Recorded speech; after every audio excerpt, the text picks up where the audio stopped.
A AMPA Caramecheiro impulsa por terceiro ano o seu programa de prevención do acoso escolar. Desenvolverase este mes de febreiro entre o alumnado de primeiro da ESO. Dar o salto de primaria a ESO non sempre é un proceso doado para todos os cambios que implica para o alumnado.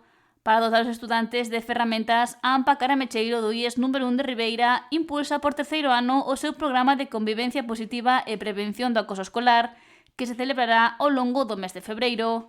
A presidenta da AMPA, Paz González, apunta que con esta acción, pensada por alumnado de primeiro da ESO, quérese dotar de coñecementos ao alumnado para intentar erradicar esta lacra das aulas da man de Ramón Molina. Ven todos os anos coa intención de axudar a estes rapaces que acaban de chegar ao centro, en primeiro da ESO, a que de algún xeito se adapten a esta nova situación, vexan un pouquiño cal é o seu rol na aula e tamén axudarlles un pouquiño a darse conta de que, bueno, porque están nunha etapa nova onde os conflictos que se producen son importantes e que a resolución de conflitos moitas veces non, a maioría das veces, é un método fantástico de prevención contra o acoso escolar. Un dos primeiros pasos é explicarlle aos estudantes que é o acoso escolar e a partir desa base afondar na súa prevención.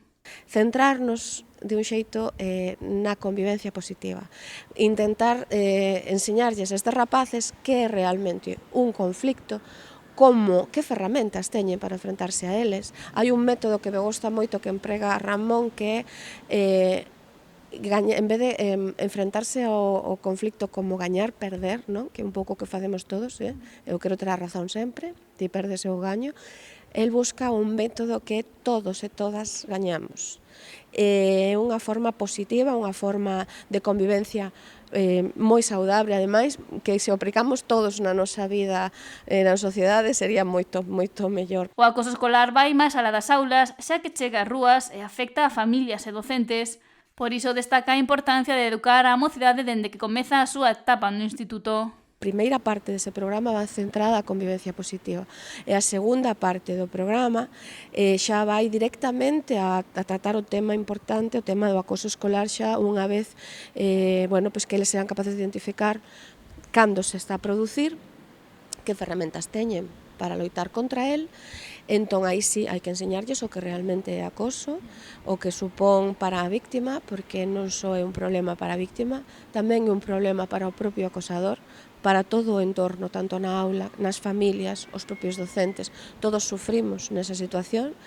Queremos centralo niso, é dicir, que non só a víctima é a que precisa axuda, de feito, moi probablemente, se prestamos un pouquiño máis de atención e axudamos a que o acosador se dé conta de cal é a súa conducta e que non é a correcta e que moitas veces a mellor non é consciente da consecuencia real, sempre pensan, só me estou burlando, non?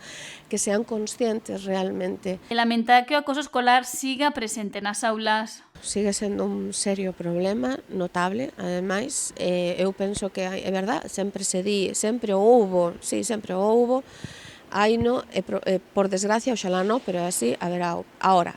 As cousas sí que é verdad que, cambian en certo sentido, sirve como unha ferramenta importante para nosas familias e para o centro tamén, saber un pouquiño o tipo de aulas que tes, os conflitos que podes ter e como podes estar preparado para afrontalos. Eso non quita que efectivamente ano tras ano, ao final sempre aparecen algún caso de acoso escolar. Ogallá non fora así, pero hainos. Eu penso que a dirección do centro está moi implicada con estes temas. Penso que xa, hai medidas de feito tomadas en determinadas situacións, en determinados casos. Sinala que na meirande parte dos casos as medidas tomadas son protocolarias, as marcadas pola Xunta e a Consellería de Educación, pero a AMPA do Caramecheiro non comparte a expulsión como unha medida disciplinaria en casos de acoso escolar. Penso que, como moi ben hemos demostrado durante todos estes anos, a solución está na educación.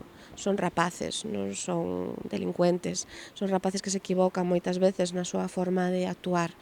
Ben porque non saben, ben porque están mal influenciados polas redes sociais, non sei. A cuestión é que por eso, precisamente, porque temos que atopar cal é a razón pola cal estes rapaces se comportan ou rapazas se comportan deste xeito e axudarlles. Por iso tamén destacou a creación dun espazo para docentes e familias para saber como poden traballar en conxunto, debater e informar do que se detecta nas aulas e nas casas e buscar ferramentas comúns para previr e solucionar casos de acoso escolar.